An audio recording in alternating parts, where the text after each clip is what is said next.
嘿，大家好，我是 A 上。那今天我們來跟大家開一場非常特別的一場比賽。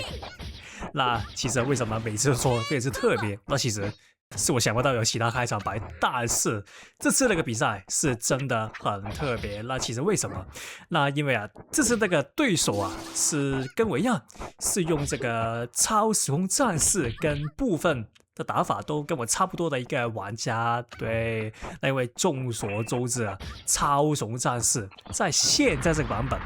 自從加強之後是多了一點點人使用，那其實就是一點點而已，就是沒有多太多。那所以的話，其實看到超时空戰士在這個機場裡面出現，而且打法跟我差不多，其實也是蠻驚喜的。那這次我就來跟大家開場，或是跟大家來挑戰一下這個跟我一樣超时空的用家，跟這個部分打法跟我差不多一個玩家打的這一場比賽。對，那這次我有一個東西要宣布一下，就是其實我跟他今天錄音是5月24號，對，那我應該大家聽清楚，就是我大概會在這個月5月27或者是28這兩個時間裡面開始這個連續7天的機場直播。對，那大家如果有興趣的話，就可以在27或者是28號開始就留意我這個頻道，大概會在又是跟以前一樣吧，應該是晚上時間直播。那可能是會早一點，因為聽說現在這個機場的關閉時間是已經改成這個12點。那如果我跟以前一樣，可能是9點10點才開始直播的話，那有可能那個直播會非常之短，就是打不到太多素材。對，那可能會早一點吧，可能8、9點我猜。那總而言之就是在這個27或者28號就會開始我們的連續7天的機場體驗直播，新版機場體驗的直播。那如果有興趣的話，就可以來看一下。而且如果想支持我的話，記得加入這個會員頻道。對，那我們回到這個影片裡面，那已經來到這個第2回合了。那如果大家記得的話，這個對手其實就是幾天前的那部暗影刺客的那個影片的那個對手就是用一個暗影刺客，然後在最後我開技能開錯了，然後被他收掉，然後他還很囂張做動作的那個對手那今天就再來重新是跟他打一场了。那這邊的話可以，那超时 SC 抓到，那抓之後我們就又是來技能階段，我們就像之前一樣，抓到的話我們一有機會立馬用自己說的辦法來抓他，所以剛才直接用這個王牌密探來衝過去抓他。那這邊的話應該是會被他打下去。這邊可以準備一下冰披風對，那這邊的話很明顯他在提放我的冰披風，但他沒有提放我冰披風的第2段，就是這個衝過去了一下，那被我抓到，那我就可以直接把他消棄，因為他剛才才開完這個破技能頭，所以他頭位是沒技能的。我這邊抓到，那給他2套黑毛combo，那這邊的血量就大大的拉起來了。那這邊的話，他血量就失去了他應有的優勢那可以讓我的披風還有。那基本上這局如果再讓我打到的話，那他基本上等於死了，沒區別了。OK， 這邊直接用超时 SC 炸他下去。OK， 哎呦，沒想到他的那個造容披風還有那個也是之前我所說，如果你真的被打到，已經可能是技能已經用完，但是我們還是別那麼容易放棄，因為那些短 C 技能還是會有機會，像剛才一樣。那現在就像之前所說，自從那個符尾改了之後，那很多都會改成用這個造容披風或者是這個隱形衣服來當做這個倒地反撞來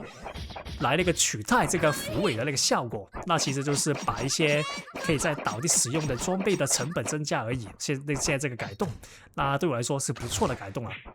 就是讓一些玩家不要太過依賴這個符尾。如果大家記得以前那個版本每一個人都裝符尾，然後被打到之後直接用這符尾跳起來，所以是非常之麻煩。那現在就是把這個容錯減低，大減低現在這個符尾的改動，那是不錯的一個改動。OK， 這邊的話來到第3回合，那他這邊是換為這個暗影刺客。那暗影刺客其實有一個麻煩一點，就是除了上次所說的這個 SD 是無敵無敵的反裝之外，而且另一點就是他那個看塔的方法是一個直接瞬移在敵人身後的一個方法，所以是非常之麻煩。因為瞬移在敵人身後，就代表說你是無法在他看塔的時候抓到他，那就是一個非常麻煩的看塔方法。那我給這邊的換為超蟲了，那我超蟲小心一點，就是如果對面是比較依賴這個重低打法的話，那我們就盡量不要在他面前衝過去，那我們就盡量繞去他旁邊，就是旁邊慢慢的繞過去他背後，來避開他那個重敵。那我給這邊都抓到，那這邊直接拉開距離，然後把他射倒，那直接射下去。那這邊就算他有披風了，他都不會胡亂開起來。那其實最大原因就是因為我已經拉開了距離，對，那這個就是拉開距離的一個價值所在啊。OK， 這邊想一點啊，那我們的披風還有的了，我們直接開，對。那這個愛國者頭盔啊，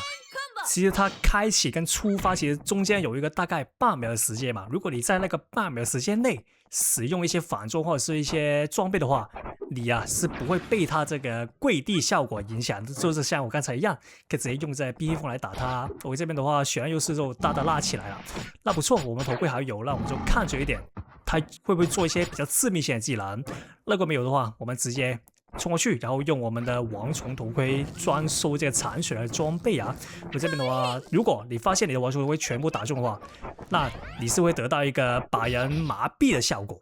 簡單來說，是一個把人印着的效果。OK， 這邊的話直接把它射死。那來到這個第4回合啊，那也是一開始他先用他的主英雄暗影刺客啊。暗影刺客的話，其實就比較要提防一點，就是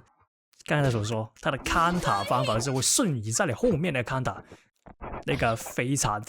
之麻煩。那我們要怎麼做？那我的做法就是，我要攻擊他的時候，如果我第一下抓不到他，那我就會直接放棄，直接跳走，那就不要讓他觸發這個看塔的手段了。那他如果觸發不了的話，這其實暗影刺客就沒有想象中那麼難打。對，這邊的話可以啊。那想一點，哎呦，那他換了這個夏娃，其實他那個夏娃的效果有點像我這個鳳凰，對，就是用來反 spawn camp， 我這邊直接把它打下去，那不錯。那他被我抓到這個沒有防禦的英雄，那這個血量就會大大的拉起來。哎呦，那其實夏娃這個瞄準其實是真的有點太過於精準了，對我來說，就是他的那個自動追蹤比我超蟲更靈敏了，對，應該這樣說。哎呦，可以。那這邊呢，他剛才想把我噴裝，但其實噴裝